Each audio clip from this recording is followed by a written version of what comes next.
Welcome to Spotlight Veterans Entrepreneurship, a special series from the American Legion's Tango Alpha Lima podcast.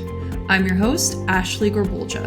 In each episode, we sit down with a veteran or military spouse entrepreneur who is leading the charge across different industries. We will explore the challenges, breakthroughs, and real stories behind building a business during and after military service.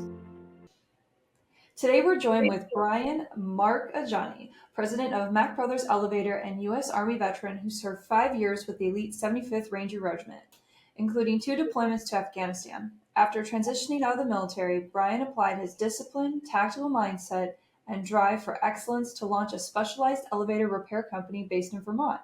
He's also an active member of American Legion Post 29, helping sustain veteran community life in one of the smallest towns in the state.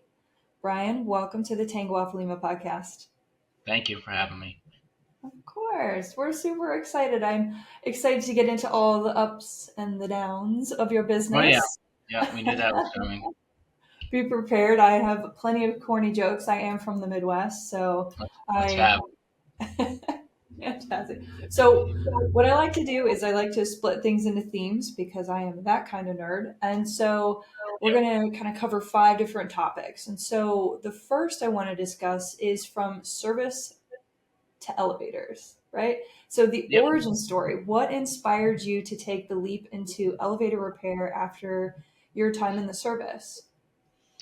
So it kind of all started out in something I've always kind of hit on with folks that get out of the service, because you kind of feel like a little overwhelmed with the plate that's in front of you. So you kind of do what I like to call, I think a lot of guys who come out, especially in the 11 Bravos, which is the infantry or spec ops or anything, and you have this idealistic gun dream that you're going to find, chasing the gun dream as they call it. So you look for certain aspects that may be as close to humanly possible as to what you dealt with in the service. So the first thing I did was went and worked for a company out in California called Gavin Day Becker, which is a close protection firm for numerous parties. And again, it's you kind of have to just take a step back and look at the characteristics that built you up as a person and utilize those. But it's the most comfortable to find something that is so closely related to the training mindset.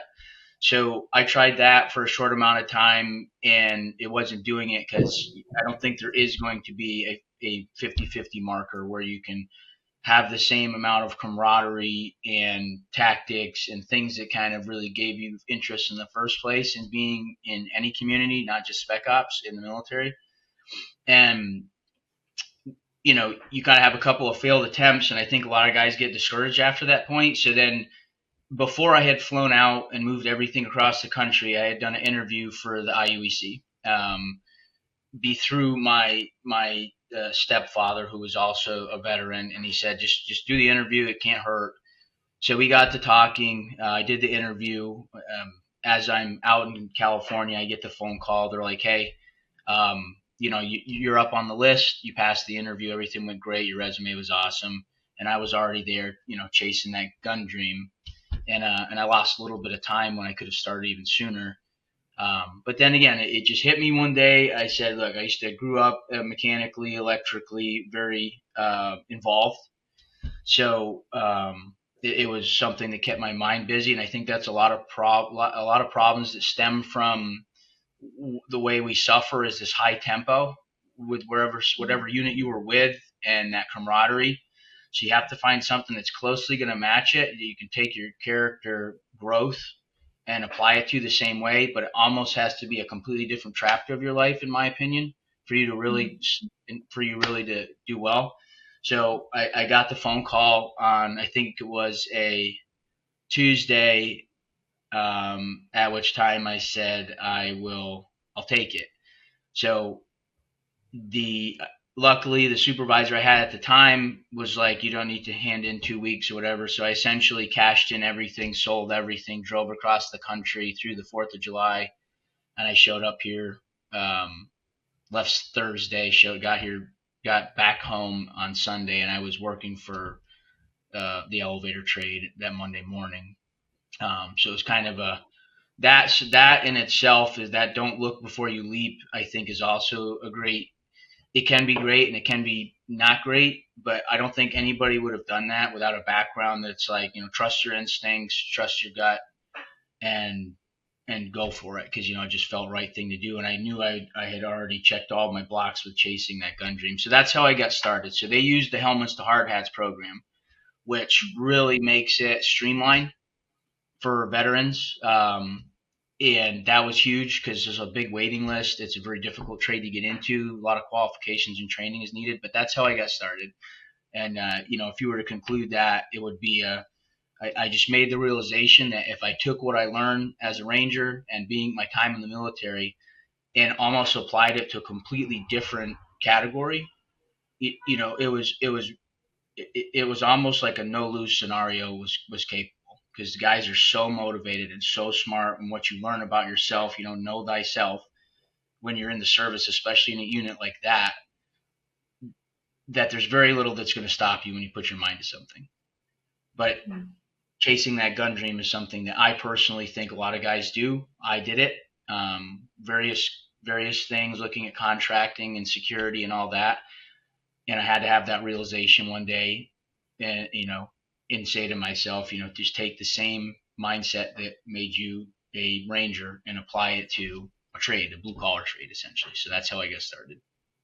That's fantastic. I love the way that you've pivoted the paradigm, right? Like you understood at your core what was important to you and how to apply that into the trades. Because I think right now we're in a time and space where there's a lot of blue collar and white collar jobs, and we've put so much emphasis for a long time on like going, we'll say traditional routes.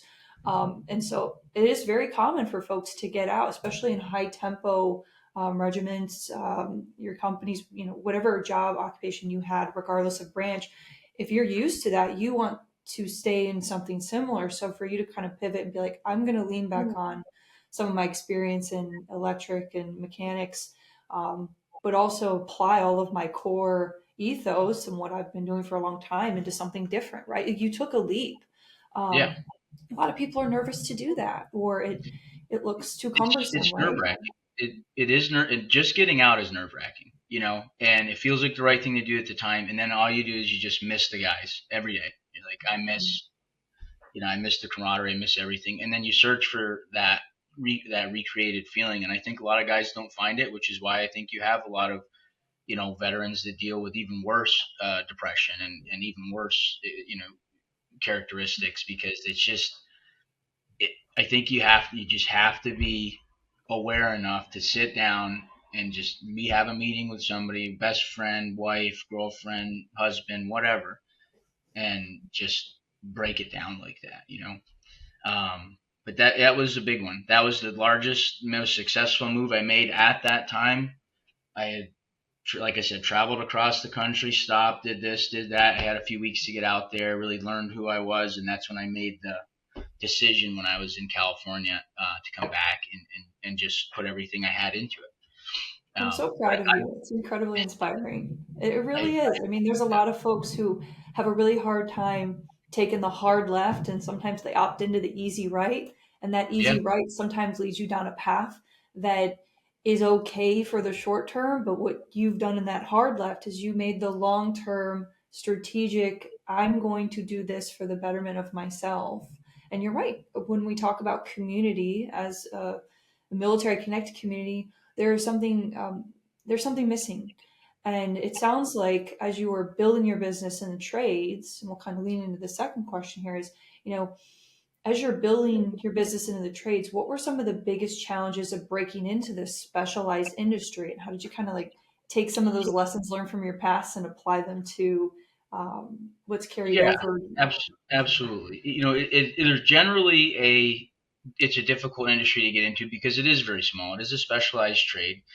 There's no protection of the trade. It's just rare. It's rare to get in. I had an avenue and I capitalized on it. But the helmets, the hard hats thing is huge. The program is massive for veterans. It's almost, so I've met with numerous officials from the IUEC and the local in regards to some of them are, their sole task is to focus on veterans benefits that are in there. And the gentleman we obviously met through is the same on a more regional basis. And the biggest challenges is, I would say, one of them right off the bat is if you're interested in something. And the reason why the elevator trade, I think, collects a lot of people's interest is you do so much in one trade, you do so much of the other trades in it. So the welding, the plumbing, the electrical work, the rigging, the fabrication. So it's all in there. So if you're a really busybody, like a former Army Ranger probably is, and we'll call it ADD, ADHD, or just being a really motivated dude or gal for that matter, um, you need to keep your brain busy. You absolutely need to keep your brain busy. So I start out as a probationary apprentice, and these are the challenges, right? So, I was the average soldier when I was at Ranger Battalion. I wasn't the guy that was, award bound, but I also wasn't. I was standard. I was achieving the standard and doing my job as a teammate. But you're still a ranger, right? So then you have to go and listen to somebody that give you directions and tell you how to do something and tell you did it wrong, that has no idea. This is the other massive struggle. You went from the top of the food chain to taking instructions from somebody who doesn't understand I wouldn't say like sacrifices in a sad way, but the amount of work it took to get to that point of passing these courses and selections and working as a team and jumping out of planes and being a good teammate under gunfire, so to speak. And then you have to go and listen to somebody whose life probably hasn't achieved. It's possible you're going to be hooked up with somebody as a helper or a probationary apprentice that hasn't seen or done a fraction of what some of these guys have done who have 8 deployments, 10 deployments. I had 2. And I think that was the perfect amount of exposure to what I saw to still stay in this zone where I could look one way and look the other. But it was a struggle. And the struggle is you have to take instructions from somebody. But we deal with that, I think, in a national crisis right now with young guys and girls going into a trade or anything like that are entitled. And like I was young and entitled. So like if I had the knowledge I have now, 10 years later, I would have gone back in time and said, hey man, just take the instructions. Things are going to work out. It's just a part of the process. It's just like going to a selection course to become a Green Beret or a Ranger or a SEAL. Like you're going to deal with a multitude of things you don't enjoy for extended periods of time. Sometimes time limits that you don't even know exist. You just have to do it for undisclosed amount of time and distance. And the same applies to dealing with these folks that may not see eye to eye with you. And that's one of the hardest things. But I know as the IUEC and the local have been really emphasizing on that point, because the future of the workforce is only as good as how you train them and bring them up. So biggest hurdle making that transition, if I was to potentially conclude it into a topic paragraph, is you have to go from the top of the food chain back down to listen to somebody who's not even in the same category of food chains. That's difficult for anybody to do. So, but you gotta, just like when you got into the service, again, know thyself. You have to just put your time in. It'll all come out in the wash. It just stinks to have to hit the reset button after you just spent the last 5, 10, 15 years maturing your career as anybody in any MOS in the military. Understood. Yeah. It's very humbling, right? And I think particularly with the veteran and military connected community, we have what I like to call, we've lived an entire lifetime in a short span. Yep. Like Yep. I commonly am like, I feel like I've lived an entire life in a decade, even with my own service. So I like to think of that in a broader concept for a lot of folks in our community, and how starting over is scary. And it sounds like, well, you were, moving into this very specialized industry. You were able to recognize that again, self-awareness is very, very important here, and also having like empathy to understand that the folks that you're now being trained by don't really fully understand Right. the scope of things that you've done, and so it challenges you on an entirely different level. And so Yeah. Yep. it it I yeah. just add one caveat to that is, I think being intellectual intelligent is something people may, I think in order to be all knowing, intellectual and intelligent, you have to be able to see that. Some people go around and, they may boast that they're very smart and they might have a very high success rate with certain things. But I think what really takes you into the next category is having the ability as a former veteran or getting out of the service. And I know they could do these teachings. I know they could tell everybody this, and soldiers getting out, and just say, the first step to success is, and intellect and all knowingness is, you have to identify those situations as they're presented to you. And you can ruin your reputation in any blue collar trade off your first 2 weeks of behavior that you're there. So if you can just tell yourself and just say to your mind, I'm this basic training again. I did it once, I'll do it again. Or it's selection to become a Green Beret. Like I'm just gonna have to knock it out and do it again. But once you'll, the expectations for somebody like that, and how quickly you can achieve success if you just put your nose down and grind, you'll get there so much faster. Because again, know thyself. Like, we know what we've put ourselves through, we know what our limits are, and we know we can just push and to get to the finish line and potentially blow by the competition or whatever the case may be. It's like, use that to, kind of adapt and grow, and know before you get into the situation and there's something disappointing coming, but it's only for a short period of time. In life, everything seems to be temporary. It's kind of a mindset I've Yeah. adopted over the past few years. It's just Yeah, temporary. It's just it another is. month. It'll be Can't fine. last.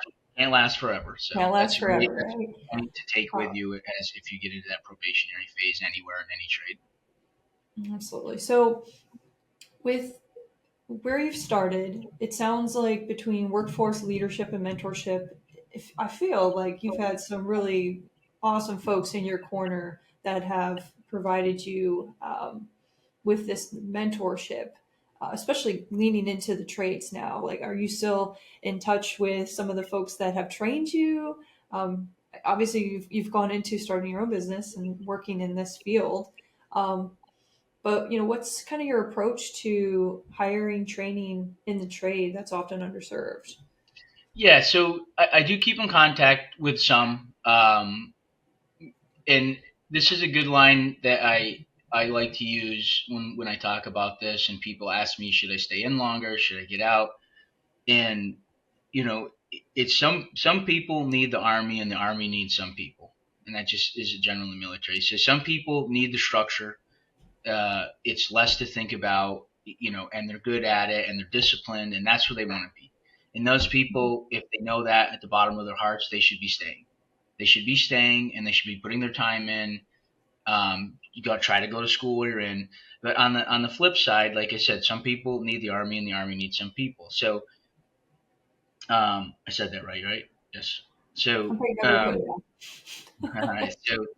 So it's just one of those things. Like, I saw enough of what I needed to see to mature my character to the point where I could, staying longer would have been, it wouldn't have helped. It wouldn't have expanded what I had found anymore. It still would have been a very formidable and respectable thing to stay in and serve the country.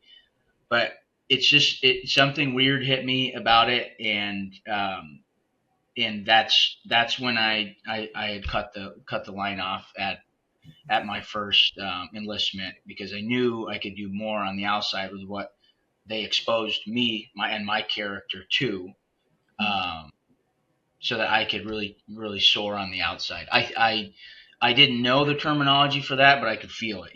I knew something. I wouldn't be able to achieve what I wanted to achieve. Um, and there So was a what second about, part of that question I'd like you to not to, repeat to answer it. no, no, no. I'm curious. So Having transitioned out, what has your mentorship been like now that you're in the like elevator industry?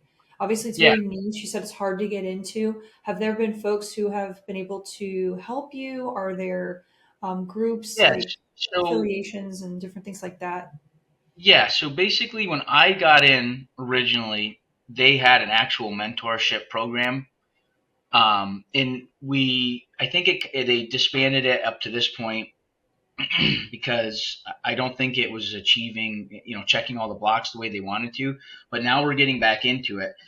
You essentially, that's what's another attractive thing for especially spec ops guys, but any military branch whatsoever. But you essentially go around, especially because if you're not a non-licensed probationary apprentice or apprentice or first year or whatever, you're not allowed to work on equipment without a license. So you're in a team, right? There's that camaraderie and that team thing. So you build a relationship with that person, and hopefully they're good to you and they're knowledgeable. That's your mentor. If they're a good licensed elevator mechanic, I was fortunate enough to get passed back and forth between two gentlemen who were very senior and very intelligent and had been in for, at the time, 28 to 30 years working for the same company. So, these guys, and it was a hard, like, if one of them was to chime in and comment, he would say, he was a pain in the, because I had to make this transition from the top of the food chain, so to speak, to being somebody's helper. And then that guy had to deal with it. So they did both of them. I would not have a business. I would not be where I was without them and the knowledge they put forth on me in the trade specifically. But you're in that team, and that's your mentor. And if you create a good relationship, I probably wasted a year kind of butting heads a little bit, that I could have been even more knowledgeable and I could have gained um, more skills, I would say. But there is new programs now where somebody like myself can offer up as a mentor. I mentor as many people as possible, especially from the military. I have random people calling me from all over the country just because they call their friends that are in. They call the local, and the local says, "Hey, Brian's a great example of getting through those struggles and what to go for and how to do the interview." So I do it, but we actually, in an official capacity, in the IOEC, have more mentoring programs, and they're great about it. They're always looking at ways at how to take somebody who knows nothing, turn them into a subject matter expert, and then have retainability. Like, prove to them we want them to stay and be retainable, and train them, right? It's just like any military branch, right? We want to train them and retain them. So we don't want them to go through all the training and spend all this money and then go and become a grocery bagger, right? We want them committed to this. So yes, there's a lot of good mentoring, and it's only getting better, especially for helmets to hard hats and veterans, but also to folks who aren't. That's great. That's outstanding. I'm happy to hear that because mentorship is so important, regardless of what industry you're in. And I imagine, you know, being low on the totem pole and then having to take instructions from others. But like Yeah, the more that you're doing it and you're open to that feedback, you're going to grow, as you stated, right? And it sounds right. like that has been very true in your journey as. Yeah, And yep. so, one question. So you mentioned an acronym. It started with an I. You mentioned it a few times. I just wanted to clarify what that IUEC. was. Yes. IUECs, that's the International Union of Elevator Constructors. So, it's a union, the local for us. When we say local, I'm referring to the regions that are under control by certain business managers. There's locals all over the country. The IUEC is, like I said, the International Union of Elevator Constructors, and that's the program you're getting into. You're getting into a very tight knit and professional group of in a blue collar trade. Um, and I think that was the only acronym I used, but that's what that one is. Correct. That was it. That was it. Because I was like, wait, I don't know what that is. So listeners and viewers may not know what that means. It's So true. it I sounds should like a have great said resource too. right. Right. Because if you're going to try and make your way in, start there, maybe get some contacts. Next thing you know, they're going to be calling you, Brian. They're going to be like, hey, Right. I was listening to this podcast and I heard that you know what's up, right? Yeah. So No, no trying to put more stuff on your plate because I know you're a busy man. it'll be But all right. so, I can manage it. so let me ask you this. So let's talk about like the realities of growth in this niche industry. So like what challenges are blind spots in the elevator business that Yeah. people So, wouldn't expect? Like what don't so people know? business is odd. Obviously, states. So we're licensed in 4 different states: Vermont, New Hampshire, Massachusetts, and New York. Looking into other states as well. Obviously, running any business. So the biggest thing is, in this case, is that I would be, Mack Brothers Elevator would be referred to as an independent. So an independent company, and then you have, major corporations. So one of the biggest hurdles is the fact that my competition is in fact very large, multi-million or billion-dollar corporations who are essentially limitless. So you have to create a product that can compete with that, and sometimes it's just not possible. They have all the assets in the world. They've been doing it for an extraordinary amount of time. So you're really everything's stacked against you, and it takes a lot of guts to dive into it. That the biggest hurdle is that your competition, and then you are very could potentially be very discouraged from that reality. So that's a huge hurdle. I mean, if you want to start anybody starting any business, whether it's a yarn company or an elevator company, there's a leap, and that gets back to that. Don't look before you leap. And it sounds a little not immature, but irresponsible sometimes. But when you get brought up in a place like the 75th Ranger Regiment, you'd be surprised at how many calculations are actually getting done in the milliseconds it took to jump, leap before you looked. Um, and that's kind of what happened. So you kind of have to ask yourself, how many times in the past have I actually like grotesquely failed at something, whether it was changing a motor out in an old truck and it got to a hard point and I just said, break it to the scrapyard, I'm done, or passing a test or something. At what point? And if you ask a lot of people who have that background, they're going to look up into the air for a minute and they're going to go, I've never really done that. Like, I just didn't get it right the first time, but I got it right the 300th time. But I didn't stop and I didn't quit. And that's the big thing with business. That the hurdle specifically in this trade is that my competition is billion-dollar corporations.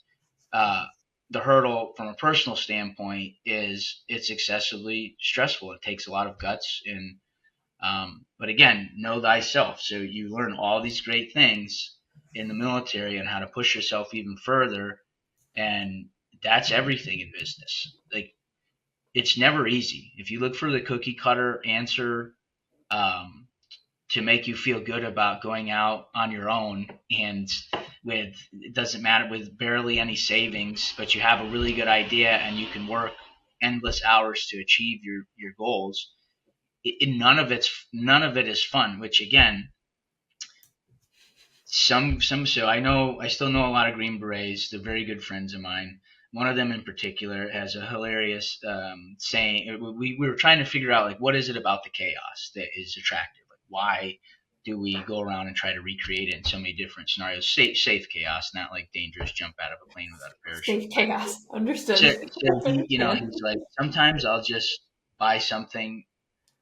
I'll put something on my credit card at the beginning of the month, just something expensive, just so I can scramble through the 30 days to try to figure out a way to pay it off. And he's like, why do we do that? It's the most ridiculous thing, but it's just busy brains. I haven't quite figured that portion of it out. And that obviously is a very funny example, but you know, like if there's no chaos, guys and gals who are their tempo is they got to go, there's and this you might find that this might be an avenue into why people go into drugs or anything for that matter. Like, so how do you recreate the chaos in a safe manner to keep the brain busy? And in my case, it was business. It was like a constant challenge, a little bit of a fear. It was a little scary at times, a lot scary, but it was enough. And like you got to find that chaos that you can have an ROI on, right? You return on investment. That's So if really you can clever. create I really appreciate that so much. if That's you can create chaos that you have an ROI on, mm, then you're keeping your brain busy from, your past life in the military. You're keeping your body busy, and now all of a sudden, when the dust settles, you've created this wonderful business. And that's huge. And I've worked really hard at writing. I've been, vaguely writing a book, more of like so I don't forget things, writing it down, because I really wanted to outline that for folks, that you, like this gentleman with the credit card, it's like, start a business instead of like, that's what happens after a while. You just can only create so much chaos or things to keep mm, your mind busy before you hit a wall and you're doing things like that. And we laugh about it, it's a joke. He's a very, very responsible, very well off human being. But it's a funny thing. So how do we recreate that? And then we take it and we turn it into an investment, or we turn it into, mhm. a product. And that's what I think I did, but it took me some trial and error to do. But Sure, I'm hearing what you're saying because being a business owner is not for the faint of heart. I think that for veterans in the military connected community, it's a very feasible route pathway, absolutely. particularly to kind of have a little bit of control of our lives and to seek out. I'd say like both passions, things that are value aligned, because sometimes we don't find that when No. we're sitting across the table and interviewing with companies, particularly because of the value set and the camaraderie we've been with, right? So I think again, like the ups and the downs of things, right? Like Yeah, having controlled chaos. And I, it as is. prior There's service a, myself, right? Like so right. as an NCO, like you're given a little bit of resource, a little bit of time, accomplish the goal, and you're And just you're set up so good for it when you get out of the military to be a business owner. oh, 100%. Not everybody is going to be that person, but generally, and you could create some statistics and metrics to this about where did they come from, Hmm. who started businesses, where did they come from, what were they exposed to, and actually come up with a statistic, because there's enough people getting out of the military and starting businesses. 97%, I think it's 97 or 98% of the business in the United States are 250 employees and less, so they're calculated as a small business. And I Hmm. guarantee you there's a very good chunk of those, which we could easily find with disabled veteran owned businesses right there. And veteran owned businesses. So you're set up for it when you get out of the military, and you have to create the right chaos that's going to I give you an agree. ROI and And not there's just plenty max of out a credit programs card. out there. There's plenty Yeah, of programs that will kind of give you that scaffolding and some framework for you to kind of lean into. But this is again just my assumption and also speaking from my own experiences, like you got to have an internal drive if you want to do the things right. Like what you've that's the described other me, thing. Brian, That's a tough one. right? What you've described to me too is getting into a real niche industry in the elevator community, right? Like you're in, you said 3 or 4 states and you want to Yeah. expand to more and you're going toe to toe with, companies that have been around probably longer than yours, right? Oh And yeah. how do you compete with that? How do you create opportunities for other veterans? How do you create opportunity for yourself and your family and you achieve your goals in this controlled chaos setting? And that's why I think business is so um, attractive to Yeah. the very specific type of folks that come out of the service. And I think you're a great example of that because you've taken a lot of the value alignment. You made some hard, tough calls. You made the decision, right? Like no decision is a decision, and you decided I'm going to go into this industry. I'm going to start a Yeah. business. I'm going to network and be a part of these regional unions. I'm going to have the mentorship. And now I want to write things down and pass on those pearls of wisdom because other folks need to hear it. And they Yeah. particularly need to hear it's okay, like be humbled, sit down, and start over a little bit. Because, like, It the is. veteran is a part of us. Yeah, and it is. It's tough. And like the name of the book was going to be Charlie Mike, like continue mission. And Mm. because, you deal with something on target, and you get the Charlie Mike, you got to keep going. And that's kind of what it was going to be around. Like, hey, average soldier nothing too wild, but you definitely weren't below the standard. Like those are the people I think that suffer the most because they had such high expectations. Like they were going to be, and this just sounds going to sound silly, but at 18 years old, I put being in the military long before that age on a pedestal. So when I got there and I didn't have like Audie Murphy status, you have a little, you take a little bit of a hit, and you're just a young man. You're a very young person at 18, um, and that is the biggest issue is that just for that guy that is just land somewhere in the middle, or gal, that you you gotta find, like I said, know thyself. You gotta find out who you are, and then when you get out or decide to get out, you have to keep that. You have to stay busy as humanly possible and apply it in the right spots. And nobody's better set up for it than somebody that's coming out of the military, in my opinion. I so I understand completely what you're talking about. Having gone through a very similar life path, figuring Right. that out, owning a business, seeking employment elsewhere, like all of the things, right? What advice would you give to other veterans considering a career in the trades? And what do you hope that the Mack Brothers represents in the long run? So ask the first part again, really quick. Of course, what advice would you give to other veterans considering a career in the trades? So I think depending on your MOS, right? Like I said, I did something that was highly active with behind a firearm, right? So you chase your gun dream. And those guys, guys and gals, I think are absolutely set up to go into a construction trade, right? Because you can apply the same knowledge, right? You have a mission, you have an objective. We have to go in there. We have to do something. You're working with a team. Like you have to make those relations because what's going to be the softest way to reintroduce my persona into a completely different workforce. So what I don't recommend is somebody who's in that MOS goes and becomes a banker, right? We have a future disaster playing out in that case. No offense to bankers, but you see what I'm saying? No, I don't see how that would work very well. It might work, maybe that's somebody's dream, but in my opinion, and then if you're an MOS where there's electricians and engineering and mechanics, like at a minimum, do something that it is remotely relative to. That's a huge piece of advice with getting in the trades. And I think anybody who wants to work with their hands and have a busy mind should be going in the trades. Again, it's all based on people's perception of reality and what they want to do. Like if you feel satisfied after getting a profit and loss report sent in, then you should be an accountant or a banker. But if that's not enough for you, then you need to be able to finish building a plumbing header and walk away and turn around and be like, I did that today.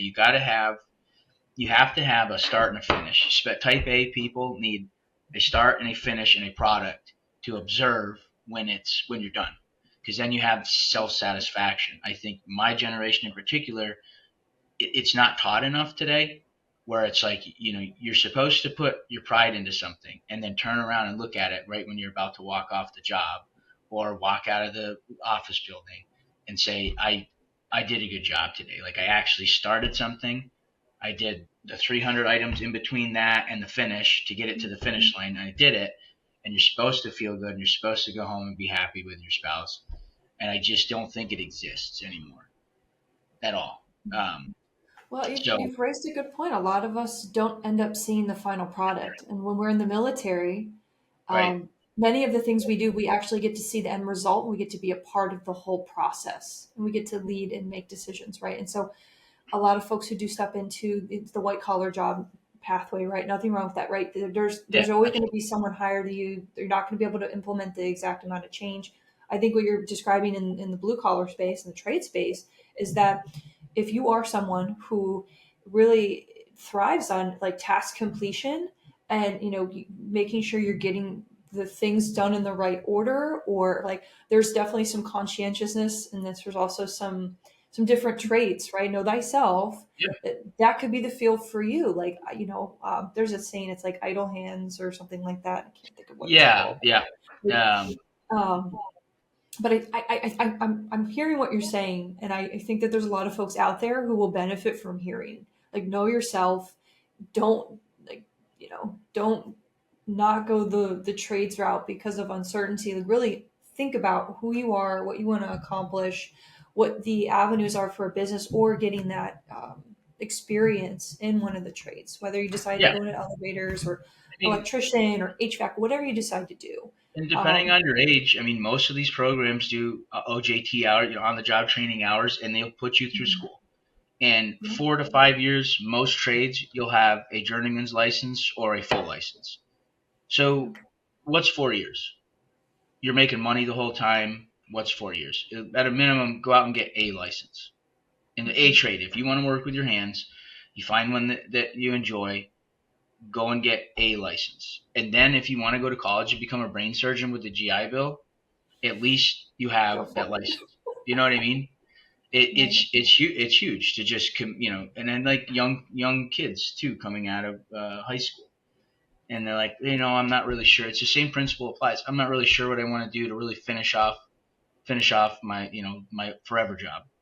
So just most of these places are dying for help, and if you can work with your hands and you can do a good job and be safe, if you just put your head down and you pick it next time you pick it up, you're going to be ready to take your tests and have a license. And what do electricians make per hour? And what do plumbers make per hour with a license? I mean, the trade is in pain because we have lack of people, lack of candidates. So it's it's a very simple thing to commit to, and it'll keep you busy. And at the end of all of it, if you're like, I still want to go become a brain surgeon, then at least you never that can never be taken away from you. So like you said, idle Absolutely. hands, which I know the saying, and the whole idea is that if you just kind of sit there, I think I'll go to college, it could be a waste. And that's not going to be a waste if you put your time in with your hours in any local or any trade. Absolutely. No, I agree. And Brian, I want to thank you so much for joining us today, because you've given folks a lot to think about. And this is a conversation that desperately needed and needs to happen, particularly with where we're at in our jobs. I think about how AI and how other things are being infused into Yeah, different career it's gonna be paths. a tough one. Things are changing, but I don't think that people being able to work with their hands and know specific skills or how to fix things are going to be going away anytime soon. They're And it's a not. huge They're not. opportunity for so many people, the 250,000 that transition annually from the service, regardless of branch, for young kids who are even thinking, maybe I'll join the service and I'll go and start that on the job training and get Yeah, a pathway that allows me to have that mechanical, electric, background. Yes. electric Yep. background, right? But I think that this conversation needed to happen, and I'm so appreciative for all of your insight today. And knowing thyself is, I think, maybe what I'm going to coin this episode, because it's so true. You really have to take that time to uh, focus on the self, right? We're very focused on selfless service during the service. Doesn't mean it's not a part Yeah. of our core, but there's a point where you have to reflect, make those decisions, and pursue what makes you content and gives you peace. And even if that's controlled chaos, it's your controlled chaos. Right. And I really appreciate you being on today and celebrating your journey. I'm very proud of you. It's something unique that Thank you. you're doing. I'm wishing you tremendous amount of luck in expanding your business into different states. I'm sure folks will be trying to, hey, can I get in touch with Brian? Because I have questions. I'm interested in this space. Tell me more about hard hats or helmets to hard hats, right? And Hmm. we'll put some links in the show notes too. And if there's any, of course, additional resources or things, I would love to include those. Yeah. Um, Absolutely. but Feel with free that to. all being said, oh, go ahead, Brian. Go ahead. I said, feel free to reach out with any other questions. It was great. Thank you very much. Of course, of course. And Alphas, we are so happy that you have joined as well. As always, please like, subscribe, and drop a rating on this show on Apple Podcasts, Spotify, or wherever you are listening. And we will see you soon.